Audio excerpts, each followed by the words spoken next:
Nah, sekarang kita masuk yang kedua. Wa amma zikrun nafasi.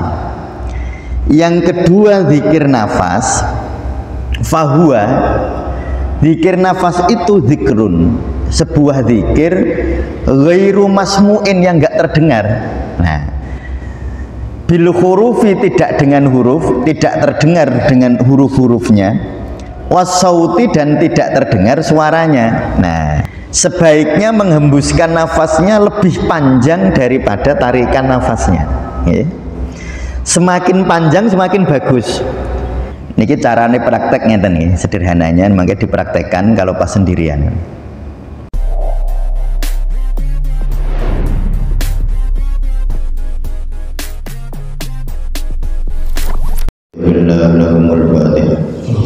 A'udzu billahi minasyaitonir rajim. Bismillahirrahmanirrahim. Alhamdulillahi rabbil alamin, arrahmanir rahim, maliki yaumiddin. Iyyaka na'budu wa iyyaka nasta'in, ihdinas siratal mustaqim. Siratal ladzina an'amta 'alaihim ghairil maghdubi 'alaihim waladdallin. Amin. Bismillahirrahmanirrahim. Qala al-muallif rahimahullahu ta'ala wa nafa'ana bihi wa bi 'ulumihi fid dharain. Amin ya rabbal alamin. Fa amma dzikrul lisan fa ka'annahu bidzalika yudzakkirul qalba ma nasiya min dzikrillah ta'ala. Kita masuk di bab ke-7 fi bayanil adzkar, menjelaskan tentang zikir. Di paragraf yang lalu Syekh Abdul Qadir memberikan gambaran umum bahwa zikir itu ada 7 lapisan. Pertama zikir lisan, lalu dari lisan itu masuk ke dalam nafas, ila zikrin nafasi. Lalu dari nafas itu masuk ke jantung, ila zikril qalbi. Lalu dari jantung masuk ke ruh, penggerak jantung, ila zikril ruhi. Dari penggerak jantung lalu menuju ke ruang yang kita tidak mengerti, ila zikri sirri, yaitu zikir sir. Lalu masuk ke ruang keheningan, ke ruang suwung, ke ruang yang tidak bisa diimajinasikan, ila zikril khofi. Lalu dari itu semua akhirnya masuk ke keheningan mutlak, ila zikri akhwal khofi, di dalam sesuatu yang tidak terbatas. Itu perjalanan zikir ngoten niku. Jadi ada istilah yudabbiru, tadbir, ada istilah yudzakiru. Kalau tadbir, tadabbur alam, itu membaca ayat di luar. Makanya disebut yudabbiru ayatihi kalau di dalam Al-Quran. Tetapi jangan hanya melihat ayat di luar, tapi juga yudzakiru ulul albab, yaitu zikir yang masuk ke dalam lapisan-lapisan diri kita di dalam. Makanya sungguh berbeda antara berpikir sama zikir. Berpikir objeknya di luar, berzikir ke dalam. Berzikir memahami sesuatu di luar diri kita, kalau berzikir memahami diri kita sendiri. Niku bedanya jauh. Kalau berzikir menggunakan kalau tadabbur atau mikir menggunakan kecerdasan. Kalau berzikir menggunakan perhatian, hati ini ku teng mriki, teng dada. Kalau kecerdasan di otak, kalau hati, perhatian niku di dada. Karena hati itu kalau kita sering lihat jadinya keliru, sering keliru, tapi mboten dosa. Perhatikan itu, perhatikan ya nak, itu perhatikan itu disuruh pakai ini, pakai otak, mboten. Perhati itu hati, ke kolbu, ke ruang dada, itu benten. Jadi lihatlah itu berarti tadabbur, perhatikan berarti zikir. Ya, sebenarnya ngoten. Jadi perhatikan maksudnya kon zikir nih, bukan kon mikir. Fa amma zikrul lisani, mari kita masuk ke level pertama dari zikir yang disebut zikir lisan. Zikir lisan itu yang untuk apa sih? Faka'annahu, maka zikir lisan itu seakan-akan bidzalika, dengan zikir lisan, yuzakiru, mengingatkan, al-qalba, akan hati, ma, akan sesuatu, nasia, yang lupa hati itu, lupa min zikrillahi ta'ala, dari zikir kepada Allah ta'ala. Jadi zikir lisan itu ngelingke hati, nuntun hati. Ya, seperti misalnya jangan kalau sholat pakai usolli, sing wajib kan niate di dalam hati, tapi ngomong usolli niku nuntun hati. Ya, itu makanya banyak ulama mensunahkan usolli, ya, mensunahkan, tapi mboten wajib loh. Jadi nek mboten nggih mboten napa-napa, karena lisan itu nuntun hati. Nah, makanya kita disuruh, kalau anak-anak psikologi disuruh mengafirmasi diri, ngomong kalau awake kamu itu kuat, kamu itu tabah, ngomong, maksudnya nuntun hati. Jadi zikir lisan itu yuzakirul qalba, ngelingke hati untuk zikir. Lah, makanya kalau nggak fungsional jenengan zikir lisan tapi kok ya ini ora eling, berarti ya gagal zikir lisannya. Karena zikir lisan itu tugasnya apa, fungsinya menuntun hati. Karena manusia itu secara umum, apalagi orang awam ya seperti kita niku nek mboten dituntun atine lali.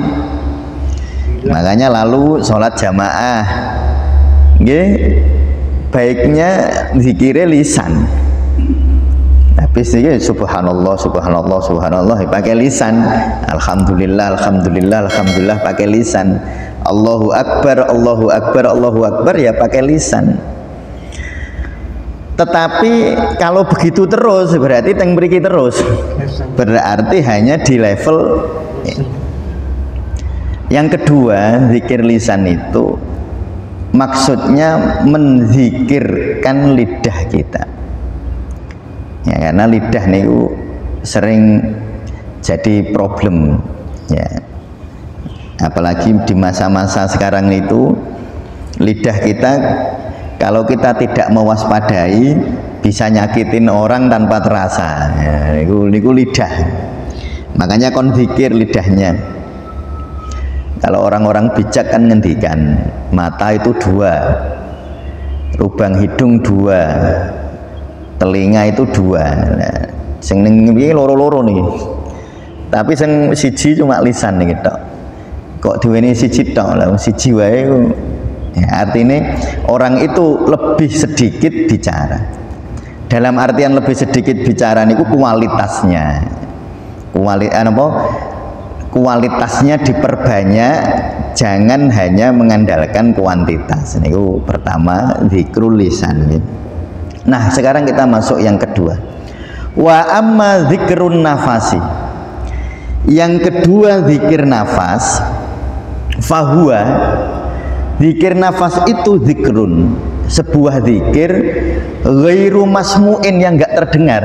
Nah, bil hurufi, tidak dengan huruf, tidak terdengar dengan huruf-hurufnya, wasauti, dan tidak terdengar suaranya. Nah, jadi nanti dengan zikir nafas itu di dalam hati, nggak usah diucapkan. Nah, ini ya, jadi ini contoh sederhana yang sering dipakai di dalam perjalanan torik-torik para pejalan sufi maksudnya. Niku la ilaha illallah yang paling sering dipakai. Niki carane praktek ngeten nih, sederhananya, makanya dipraktekkan kalau pas sendirian. Pas jenengan tarik nafas, ini ghairu masmu'in loh, nggak usah diucapkan, cuma dalam hati saja. Ghairu masmu'in bil hurufi was sauti, tidak ada huruf, tidak ada suara. Waktu tarik nafas la ilaha. Tarik nafas itu dalam hati mboten wonten pangeran, tidak ada Tuhan. La ilaha, terserah jenengan mau pakai bahasa apa aja. Tarik nafas la ilaha. Lalu menghembuskan nafas illallah. Nih. Niku ghairu masmu'in bil hurufi was sauti. Jadi tidak ada suaranya, tidak ada katanya. Tapi misalnya jenengan menghembuskannya dengan illallah pakai kata-kata gitu tetap boten salah. Tetap boten salah. Tetapi kata-katanya itu zikir lisan. Kata-katanya jadi zikir lisan. Jadi zikir nafas niku zikir bersama nafas. Maka ada ulama dawuh di dalam Risalatul Qusairiyah, afdholul ibadati adul anfas ma'allah. Lah niki ibadah yang paling afdol iku ngitung nafas bareng Allah, bareng zikir, bareng nyebut asmane Allah. Nah, jadi tarik nafas la ilaha, lalu menghembuskan nafas illallah dalam hati. Sebaiknya menghembuskan nafasnya lebih panjang daripada tarikan nafasnya. Semakin panjang semakin bagus. Karena jenengan kalau menghembuskan nafas, kalau kita ini menghembuskan nafasnya lebih panjang dari tarikannya, otomatis rileks. Nah ini otomatis ya. Nah, karena itu kalau dianalisis dengan ilmu neuroscience bisa ya. Jadi orang kalau ekshalasinya atau hembusan nafasnya lebih panjang dari tarikan nafasnya, maka saraf yang akan berperan itu saraf parasimpatis, saraf rileks. Jadi otomatis rileks. Ini sederhananya kalau dalam kehidupan sehari-hari jenengan pikirannya kayak mboten enak. Niku nafasnya carane ngoten, tarik nafas lalu hembuskan nafasnya lebih panjang daripada tarikan nafasnya. Nanti mengurangi rasa sakit. Misalnya pas kepala agak pusing, dada agak nggak nyaman, perut agak mungkin rasanya tidak enak. Ini ku carane salah satu biusnya penghilang rasa sakit alamiahnya niku ngoten. Tarik nafas lalu menghembuskan nafas sepanjang mungkin. Jadi tarik nafas la ilaha, tidak ada Tuhan, lalu menghembuskan nafas kecuali Engkau ya Allah, sing dawa, kecuali Engkau ya Allah. Dari tarik nafas lalu hembuskannya panjang. Nah niku la ilaha lalu hembuskannya panjang illallah. Atau ngoten niku bisa dipakai, misalnya tarik nafas Allah, hembuskan nafas subhanallah. Tarik nafas Allah, hembuskan nafas alhamdulillah. Tarik nafas Allah, hembuskan nafas astaghfirullah. Tarik nafas Allah, hembuskan nafas la haula wala quwata illa billah. Ini rumusnya tarik nafasnya dan hembusan nafasnya lebih panjang daripada tarikan nafasnya. Mengapa demikian nih? Ngeten. Kita itu sering jadi zikir nafas, zikrun nafas itu ngersii darah. Bukan hanya darah, ngersii sel-sel tubuh kita. Misalnya ngeten, ini untuk soal-soal psikologis ya. Kita itu kan sering kali kalau ada masalah, tubuh kita nggak enak. Padahal pikiran kita itu sudah menganggap masalah itu selesai ya. Misalnya saya ini pernah berantem nih sama murid saya ini. Pikiran saya sudah selesai sebenarnya. Wes orang sudah nggak ada masalah. Tetapi ketika saya berada di tempat dulu saya berantem, saya nggak enak. Ingat peristiwa itu tuh nggak enak. Berarti pikirannya sudah bersih, tetapi tubuhnya belum. Darahnya itu masih mengingat peristiwa itu. Memori atau kenangan itu bukan hanya di benak loh, bukan hanya di sini di dalam otak, bukan. Kenang-kenangan itu masuk ke tubuh. Makanya jenengan mengingat misalnya lihat foto dulu waktu jadi manten, seneng, wah tubuhnya merinding. Ya, itu ada ingatan di dalam setiap sel di dalam tubuh kita, ya.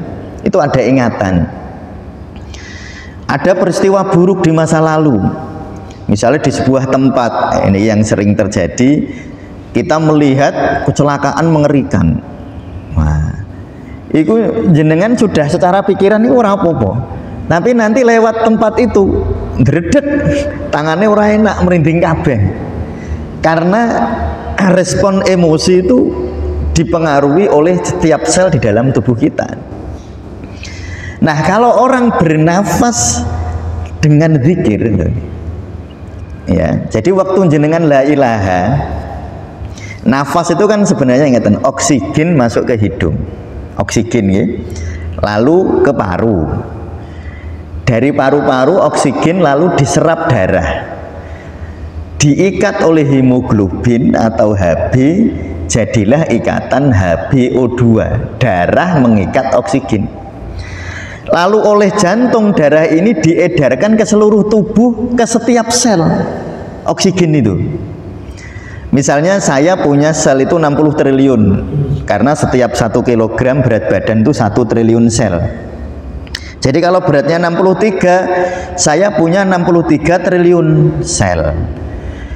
Setiap sel butuh oksigen. Kalau nggak ada oksigen mati selnya. Wong oksigen itu yang marai membentuk energi itu oksigen. Nah, jadi oksigen masuk ke setiap sel. Kalau orang berzikir bersama nafasnya, loh, nafas ini ku dijak zikir, nanti makna-makna zikir akan nempel di dalam setiap sel tubuh kita. Loh, makanya harus pelan, tarik nafas pelan, biar prosesnya tarik nafas, la ilaha, hembuskan nafas, illallah. Nanti proses semacam ini kalau betul-betul kita hayati makna-makna zikir, entah la ilaha illallah, entah subhanallah, entah alhamdulillah, nanti masuk bersama oksigen tadi, dibawa ke dalam setiap sel tubuh kita. Nah, itu makanya kalau tubuh kita nggak nyaman karena sebuah peristiwa atau sebuah kenang-kenangan, kan banyak penyakit itu. Ya, kalau di psikologi ada PTSD, post trauma syndrome disease, penyakit karena trauma. Kan banyak trauma kita itu banyak loh. Kita punya banyak trauma. Itu kalau orang gampang emosi, orang gampang cemas, itu gampang meledak, itu traumanya banyak. Jadi trauma itu berada di dalam bawah sadar kita lalu mempengaruhi tingkah laku seseorang. Orang kalau punya trauma dulu dimarahin gurunya, pernah dimarahin trauma kayak gitu, itu nanti mempengaruhi perilaku, ya, mempengaruhi perilakunya. Saya itu pernah, nah ini saya cerita, ada mahasiswa ngundi buat skripsi. Piyambak ini ku naik di depan dosen, padahal cum laude, pinter, termasuk anak paling pinter sekelas itu. Orang tuanya heran karena skripsinya itu nggak selesai, sebab setiap mau masuk ke ruang dosen itu dia keringat dingin ngucur, redek anunya, apa dada. Dan anaknya nggak tahu sebabnya, karena dosennya ya apik, menurut orang-orang dosennya baik, tidak galak, tidak ini, tapi mengapa dia ketakutan dan dia nggak tahu sebabnya, Pak. Nggak tahu sebabnya, takut itu kenapa nggak tahu, pokoknya wedi. Itu jadi logikanya tidak masalah, tetapi trauma di masa lalu. Ternyata niku ngeten, waktu SD kelas kali, SD kelas tunggal, niku pernah ditampar gurunya sampai ndelangsar, bocah niku ditampar gurunya sampai kelas kali. Itu traumatik betul. Delalah brengose, kumisnya gurunya itu persis sama kumisnya dosen pembimbing, Pak. Loh, jadi ingatan masa lalu yang nggak disadari loh, namanya bawah sadar atau al batin namanya. itu mengingat peristiwa itu sehingga dia kalau lihat orang kumisnya kayak gitu wedi. Lho niku bisa kayak gitu niku. Lah niku ngresi ini kalian zikir. Membersihkannya. Kalau dengan logika nggak bisa. Orang tuanya kenapa toh nang kok gitu? Aku itu nggak tahu mah. Kenapa aku begini? Loh. Akhirnya kan amuk-amukan. Wong tuanya ngamuk, dia sendiri yang nggak tahu sebabnya. Ya terus pikirannya macam-macam ya. Kalau boncin, kadang pikirannya kan ngoten dia. Padahal mboten nggak ada tuh hubungannya sama jin ya man. Hubungannya dengan ingatan-ingatan masa lalu atau traumatik. Niku ngeresi ini ngoten. Membersihkan hal-hal semacam niku kalih zikir nafas, memasukkan zikir di dalam tarikan dan hembusan nafas, nanti zikir itu akan masuk ke dalam setiap sel tubuhnya. Niku ngoten nggih. Jadi kalau kita lihat anak-anak atau cucu kita itu punya perilaku-perilaku yang unik, itu jangan-jangan salah kita. Jangan-jangan salah kita dulu pernah menghina. Paling sakit itu dihina orang tua, dihina kakek, dihina nenek. Itu paling sakit bagi anak-anak. Jadi kalau anak-anak itu tidak dihormati, misalnya dia itu ngeten, nyun sewu, bocah itu terutama anak sebelum 7 tahun nggak bisa dikritik, nggak bisa. Dikritik itu bahaya. Ya, misalnya, contohnya dia nilainya 8. Terus orang tuanya mengkritik, ya. Oh nilai kok 8, harusnya kan 9. Nah, padahal dia itu sebenarnya sangat berharap dipuji oleh orang tuanya. Jadi pujian dari orang tua itu bekal paling berharga bagi anak gitu. Karena kalau yang menghina orang tua nanti rasa tidak percaya dirinya besar anak itu. Jadi kalau dia sering dikritik, sering nanti terus gini, saya kok nggak pernah ya rindu untuk dipuji oleh orang tuanya. Nanti setelah SMP, setelah SMA nggak apa-apa ada kritiknya. Tetapi sebelum, apalagi anak-anak TK itu nggak bisa. Makanya yang TK itu kudu TK, taman. Kan taman nih. Taman itu dolanan, nggak boleh ada kritikan ya. Dan itu akan bahaya betul ya, pada anak-anak, dan itu sering terjadi. Kalau saya dalam praktek keseharian ngoten niku mengamati ngoten niku bolak-balik. Dulu yang sangat ekstrim. Ada anak perempuan habis lulus, anaknya pinter. Niku sering kena gendam niku lho, sering. Jadi ATM itu sering kosong karena kalau ditelepon orang gini itu kayak gampang dihipnosis, digendam. Terus ATM-nya moro nang ATM nggak sadar, ya, tapi ya nggak sadar itu. Dia waktu sadar ya aneh, tapi ketika ditelepon dia begitu. Lalu datang teman saya sama ibunya. Matur, kalau kok gampang digendam ya biasalah, masyarakat awam itu kan mikirnya ini anakku ono jine jerone kan, biasa nih. Pokoknya jin itu tinggal salah-salahan tok lah. Lah lajeng kula saya amati, saya suruh merasakan emosi kepada orang tua. Ini ku paling penting ya. Jadi anak-anak itu sering coba bayangkan wajah ibu, rasanya gimana. Kalau sampai ada yang negatif, anak itu disuruh membayangkan wajah ibunya, suruh bayangkan ayah, suruh bayangkan orang terdekat lah, orang-orang rumah. Itu kalau sampai tidak nyaman, itu resikonya besar. Harusnya anak itu bayangin wajah ibunya seneng, harusnya. Coba bayangkan kamu dipeluk ibu, seneng gak? Jawabannya kok enggak. Ini problem, ini bocah ini akan punya problem mental nanti ini. Suruh bayangin wajah bapak, wah nyaman, wah alhamdulillah. Jurungin wajah kakek, wajah nenek, wajah mbah, gimana rasanya, nyaman. Oh itu aman. Anak-anak kalau suruh bayangin wajah orang tuanya, dia nyaman, Pak. Itu kalau di luar rumah, dia walaupun banyak masalah, dia tetap insya Allah tabah, karena dia punya tempat pulang, punya tempat berlindung gitu. Anak-anak itu. Tapi kalau dia dengan bapaknya nggak nyaman, dengan mamanya tidak nyaman, dengan orang-orang rumah nggak nyaman, itu kalau punya masalah di luar nggak di, karena dia nggak pulang. Lho niku carane ngecek nggih. Ya, kula niku nek ngecek ngoten. Delalah bocah wedok niki, anak ini, anak muda niki. Baru lulus saking UIN nih. Ketika membayangkan wajah bapaknya, wajahnya berubah. Kayak orang marah betul. Waktu saya tanya, saya ingin tahu tingkat marahnya sama bapaknya itu seberapa sih gitu. Saya kan pengen tahu. Saya ngeceknya ngeten, Dik, seandainya ketemu bapak mau diapain bapak?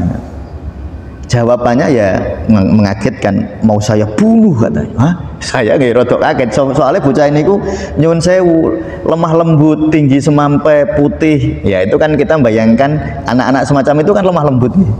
Tapi ketika itu dia membayangkan wajah bapaknya marah, dan ketika saya tanya pengen bunuh bapak, loh ini luar biasa sekali nih. Lah anak-anak semacam itu, lah itu yang gampang dihapusi, gampang dendam. Itu karena punya problem kenangan buruk terhadap orang tua. Nah maka cuma anak ini nggak tahu mengapa dia marah sama bapak. Saya nggak tahu Ustadz, kenapa ya saya sama bapak kok nggak bisa cinta, nggak bisa deket. Anak-anak itu kan seneng deket sama orang tua, tetapi kenapa saya nggak bisa ya? Apakah bapak pernah melakukan kesalahan, Mbak? Enggak, bapak itu sayang sama aku. Kalau nek ting UIN niku bocah niku misalnya untuk sangu 1,5 juta, saya itu 2 kali lipat sama dibanding teman-teman. Bapak itu sayang. Lah niku lho nggih. Lah terus ibunya itu beberapa hari datang ke tempat saya. Niku cerita. Sebenarnya gini Ustadz ya, ini ada hubungannya enggak ya?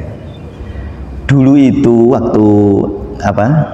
waktu saya hamil anak ini, waktu saya hamil 4 bulan, saya ditendang suami saya. Waktu hamil, waktu di perut ini. Nyun sewu ini ya. Jadi suaminya itu ketahuan, nyun sewu nggih, berzina dengan pembantu rumah tangga. Pas hamil, ketahuan istrinya itu marah, suaminya ketahuan marah, ditendang, terus pergi suaminya, pergi beberapa tahun. Nggak pulang, nggak memperhatikan itu. Jadi selama proses kehamilan, ibu ini selama 5 bulan merasakan kemarahan kepada suami, dan darah itu masuk ke dalam diri anak. Akhirnya anak gak iso seneng karo bapake. Lho ngoten niku nggih sakit lho nggih. Makanya banyak kejadian aneh-aneh. Aneh niku maksudnya gak iso dilogika. Kenapa kamu kok nggak bisa seneng sih sama dia? Kan ada itu banyak gitu. Misalnya suami istri, kenapa aku nggak sayang ya sama suami, padahal suami saya itu baik, istri saya itu baik, saya kok nggak bisa sayang? Itu bisa karena hal-hal semacam itu. Maka niku terus nganu nggih Bu, nek sempet mangke kalih bapak nggih mriki ngoten. Nah kula karena yang bisa ngoten niku adiknya saya ajari tarik nafas, disadari. Ya Allah, saya terima kasih kepada ayah, terima kasih karena ayahnya sayang. Nggih ngoten niku nanti membersihkan darah yang isinya kemarahan tadi niku. Niku dengan cara zikir seperti itu ya. Dengan cara. Orang tuanya juga gitu. Orang tuanya suruh zikir dengan air putih. Nanti air putihnya diminumkan ke anak. Air putih yang diminumkan setelah dibacakan doa, dibacakan ayat-ayat Al-Quran, itu air putihnya menjadi saksi ngibadahi wong tua, lalu diminum sama anak. Maka nanti air putih akan mengganti sel-sel darahnya, yang dulu sel-sel darah itu berisi hal-hal yang menyakitkan di masa lalu. Niku logikane ngoten. Nah niku peristiwa-peristiwa semacam niku bisa dibantu dengan zikir nafas ngoten ya. Jadi kalau kita ini punya, mungkin kan semakin tambah usia, hal-hal buruk di benak kita itu kan banyak ya traumanya. Ya, trauma tentang anak, trauma tentang masa lalu, itu kan banyak. Dan itu kalau kita biarkan akan menghambat proses menuju jati diri, menuju pengetahuan diri. Makanya niki diurut teng lisan dulu, lalu nanti zikir nafas setelah tubuhnya bersih. Kulino zikir nafas itu membersihkan setiap sel di dalam tubuh kita, baru masuk ke ruang-ruang psikologis. baru nanti masuk ke zikrul qalbi, baru masuk ke zikrul ruhi, baru masuk ke zikrul sirri, baru masuk ke zikrul khaufi, baru masuk ke zikrul akhwal khaufi. Perjalanannya ngoten. Jadi dibersihkan dulu awalnya secara fisik, dituntun karo lisan. Setelah dituntun karo lisan, dibawa ke dalam setiap sel tubuh kita dengan cara zikir nafas niku. Ini tata cara atau thariqah ya, atau metode yang disampaikan oleh Syekh Abdul Qadir Jailani. Untuk apa sebenarnya semua itu? Agar kita bisa pulang, agar kita bisa sampai ke derajat al-qurbah, kembali kepada Allah. Itu pada akhirnya tujuannya ngoten.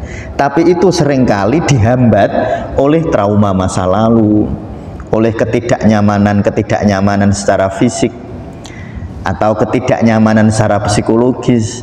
Nah niku diurut oleh Syekh Abdul Qadir Jailani, sehingga nanti iki wis resik ya, kayak kemarin yang saya sampaikan, dikupas dulu kayak kelapa ya, dikupas dulu serutnya itu, lalu batoknya dikupas, lalu ketemu dagingnya, terus diparut, terus sampai kita ketemu kepada kelezatan.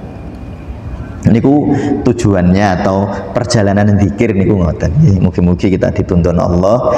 Amin ya rabbal alamin. Maula ya sholli wa sallim daiman abada ala habibi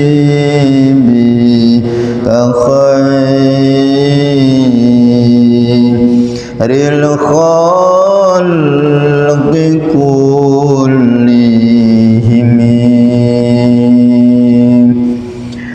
huwal habibul ladzi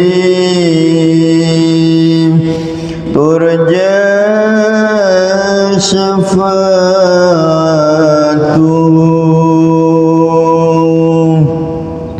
likulli hawlim minal ahwalil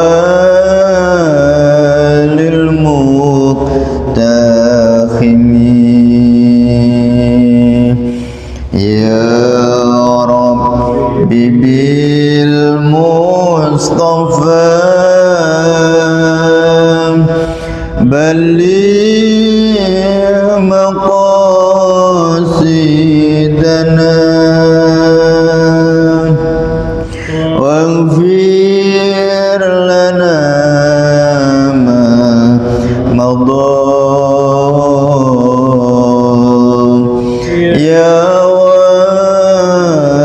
wasi'al karami ya Allahumma salli wa sallim wa barik alaihi. Al-Fatihah. Bismillahirrahmanirrahim. Alhamdulillah. Ar-Rahmanir-Rahim. Maliki yaumiddin. Iyyaka na'budu wa iyyaka nasta'in. Ihdinas siratal mustaqim. Siratal ladzina an'amta 'alaihim ghairil maghdubi 'alaihim waladdallin. Amin. Assalamualaikum warahmatullahi wabarakatuh.